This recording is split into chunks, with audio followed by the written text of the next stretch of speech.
Hey cousins, it's your favorite insurance cousin, Cousin Quan. Do you have undisclosed drivers in your household, or do you even know what that is?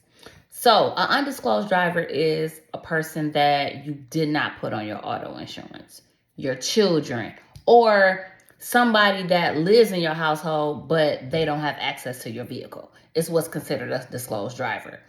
With auto insurance, the carrier wants to know everyone that's a licensed driver in the household. And a lot of people will say things like, well, they don't drive my car, they have their own insurance, and that doesn't matter. It does matter. For one, you can have a parent or a cousin or anyone that lives in your house. And if they are in the vehicle with another person that doesn't have anything to do with you or your vehicle and they're injured, it can come back and it can bite you, which means that if they get into a car accident in somebody else's car, that insurance can come back after you for their injuries.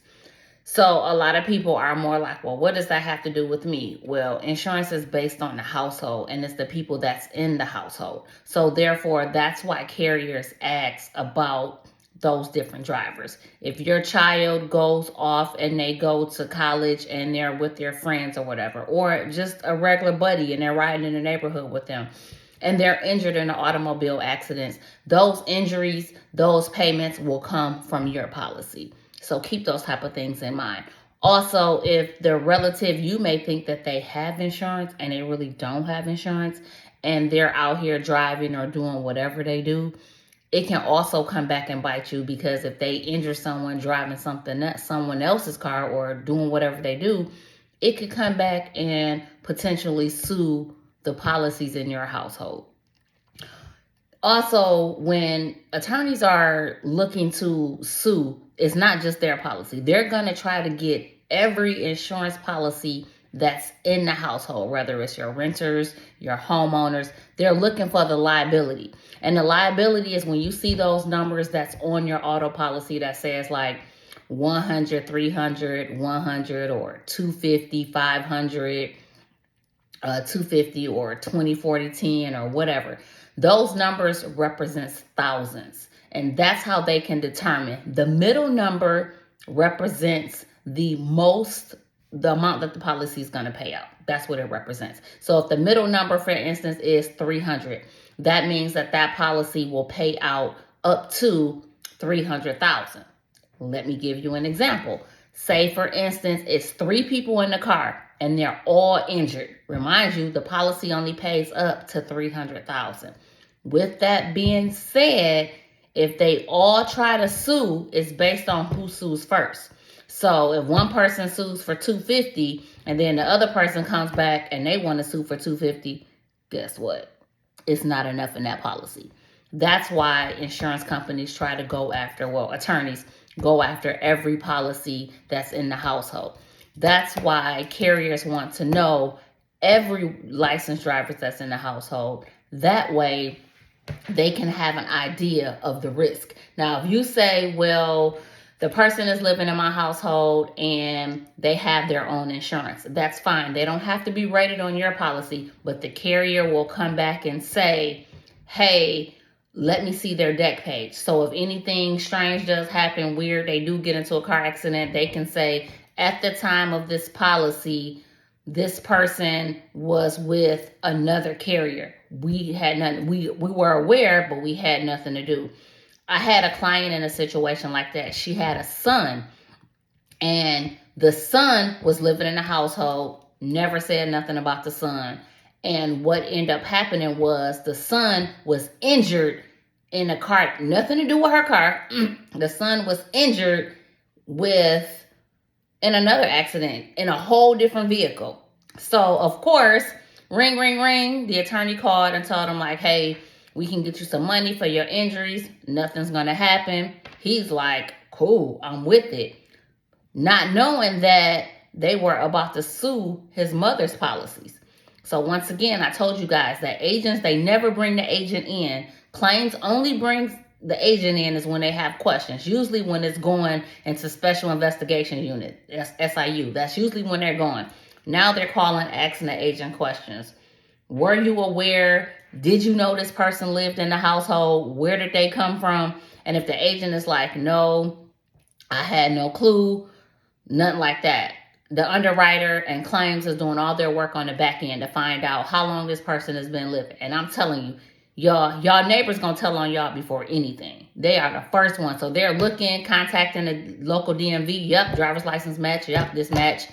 This person lives in this household. What they end up doing was canceling the policy from the effective date. So I don't care if if the accident was in June, the policy went into effect in May. They went all the way back to May, rescinded the policy, gave them back their money, and was like, no, they didn't have no insurance, because you knew your son was in the household and you went into the policy with wrong intentions. And her thing was, no, he doesn't drive my car.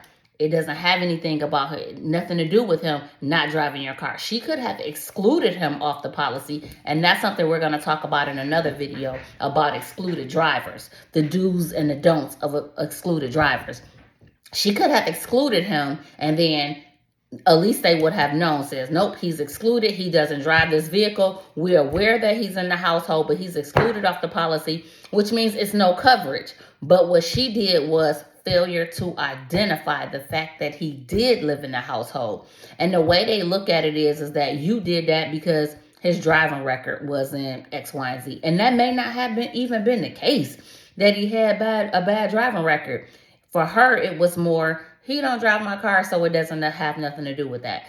That's not the case. Everybody that's in the house needs to be accounted for, because if someone is injured, it don't have nothing to do with you. Your car could be at home. You can be in the bed. It will come back and bite you, and they will cancel the policy. And now for her, that was terrible, because they went back and canceled it. Now it looked at like from May to June, she haven't had any insurance. It looked like she was out here as a high-risk driver. So if she renewed her tags in that time frame or anything like that, the state will cancel her license plate. It becomes a domino effect. Now she has to go out here and get a new license plate, because they're saying like, you really didn't have no insurance. Not only that, she's been without insurance longer than 30 days. And now it's really going to cost her more, because they're going to say you were out here driving without no insurance. And that wasn't even the case. The case was she just didn't disclose the driver. So disclose the driver, because it becomes more for injuries. If insurance companies is the only thing that they had to do was bill cars or fix cars when they were repaired and houses when they burned down, that would be the case. But this is not the case. It's more because of the PIP, the personal injury protection. When you're injured in an automobile accident, and Michigan is very, very complex. When you're injured in an automobile accident, that's why when you go to the hospital, they say, was you in an automobile accident? Because the rates changed based on who's paying. And that's where these rates come in, and they are astronomical, because it's more like, oh, well, we're paying, so that ambulance ride might be $5,000, versus if you would have been like, no, I just hurt my back at home, the ambulance ride probably would have been like $2,500. It's based on who's paying. So that's why. Also, when you have younger children, trust me, I know, I got them. It makes the policy go up, but you're doing them a disjustice by not adding them to your policy. Because like I said, if they get caught driving and the insurance company find out, and it's usually when it's a claim, is when underwriters really dot their T's and cross their I's. Did I say dot their T's? Y'all know what I mean. Dot their I's and cross their T's. It's usually when it's a claim is when they really go back and look at the bigger picture, especially because now when you're in an automobile accident, you have two claims. You have one that's the auto itself, the collision, and then you have another one that's the PIP. And with those two, what ends up happening is that there are two claims. PIP claims can go on forever. The auto can either be, we gonna fix it or we gonna total it out. That's the easy part. The other part becomes the medical that's behind it. When I tell you it's way bigger than that. I done seen them have to move a family from one location to another location because the the doors were not big enough and this person needed a wheelchair ramp, or the wheelchair couldn't do it. They have to make the home handicap accessible. All of that stuff comes in when your automobile accident, when you're injured. It also covers you for even your underinsured and uninsured. We're going to go over coverages in the next video. Those things come into play on when someone is injured. So that injury is very huge on the automobile accident. It's very, very, very huge, because you're talking about rehabilitation, lost wages, you need someone to come in and help you and take care of you, all those type of things. And in some cases, in some states, that stuff go on for life. That's where that unlimited come in. It comes into other things, or things that you couldn't do before. So the money gets dished out in so many different ways when it's a PIP. And when you don't disclose all of the drivers that are in the household, these are the things that happen. Your auto policy could be on the hook, whether it comes for the under and uninsured, or it comes under just a regular PIP. Now, underinsured is for a person that don't have enough coverage, which we have those 100, 300, 100.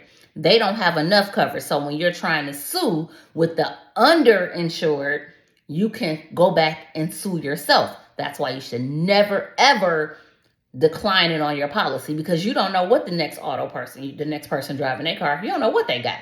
Now, uninsured is for those ninjas that don't have no coverage at all. Now they driving out here, they don't have no coverage. So now they don't have nothing. There's nothing for you to go after. You can still, once again, come back after yourself.